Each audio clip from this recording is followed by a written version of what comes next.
আসসালামু আলাইকুম বন্ধুরা, জেএস বং কিচেন চ্যানেলে তোমাদের সবাইকে স্বাগত।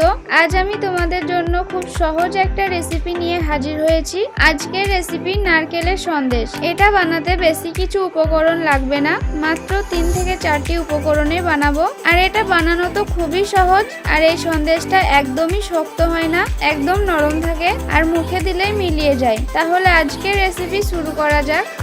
প্রথমেই আমি একটা নারকেল আগে থেকে কুড়িয়ে নিয়েছি। এবার এগুলো একটা মিক্সির জারে নিয়ে নিচ্ছি। আর দিলাম একটা এলাচ।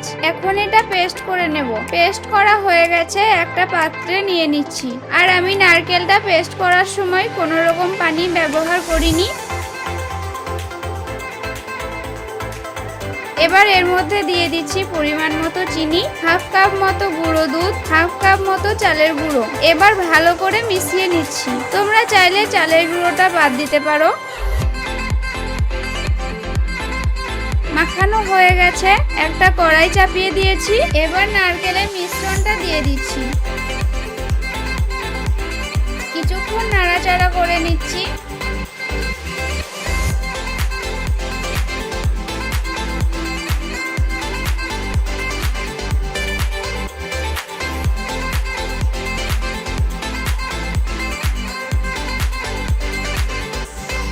এটা বেশি টান টান করবো না। এখন এটা হয়ে গেছে, নামিয়ে ঠান্ডা করে নেব। এটা একটা প্লেটে নিয়ে নিয়েছি। এবার মিষ্টিটা একটা সুন্দর শেপ দিয়ে নেব, তাই হাতে অল্প পানি লাগিয়ে নিচ্ছি। আর অল্প এই মিশ্রণটা নিয়ে এইভাবে খুব ভালো করে গোল শেপ দিয়ে নিচ্ছি।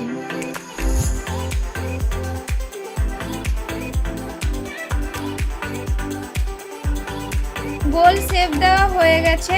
এবার একটা চামচের সাহায্যে এইভাবে ডিজাইন করে নিচ্ছি।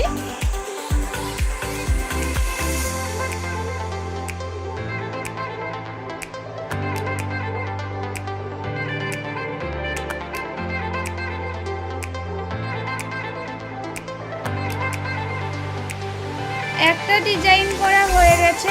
একইভাবে আরো একটা বানিয়ে দেখাচ্ছি। যদি কারোর কাছে ডিজাইন করা ছাঁচ থাকে তাহলে সেটা দিয়েও বানিয়ে নিতে পারো, বা গোল করে নাড়ুর মতো করে নিতে পারো।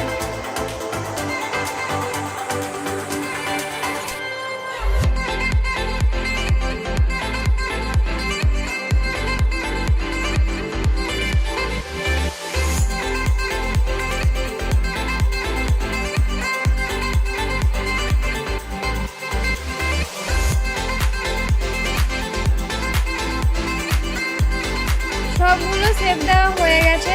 দেখতে পাচ্ছ মাশাআল্লাহ, দেখতে কত সুন্দর লাগছে। দেখে বোঝাই যাচ্ছে না যে এটা নারকেল দিয়ে বানানো। আর এই মিষ্টিটা খেতেও অনেক টেস্টি হয়। তাহলে বন্ধুরা, আজকের রেসিপি তোমাদের কেমন লাগলো অবশ্যই কমেন্টে জানাবে। আর ভালো লাগলে প্লিজ একটা লাইক দিয়ে দিও আর সাবস্ক্রাইব করে দিও আমার এরকম আরো সুন্দর সুন্দর রেসিপি পেতে।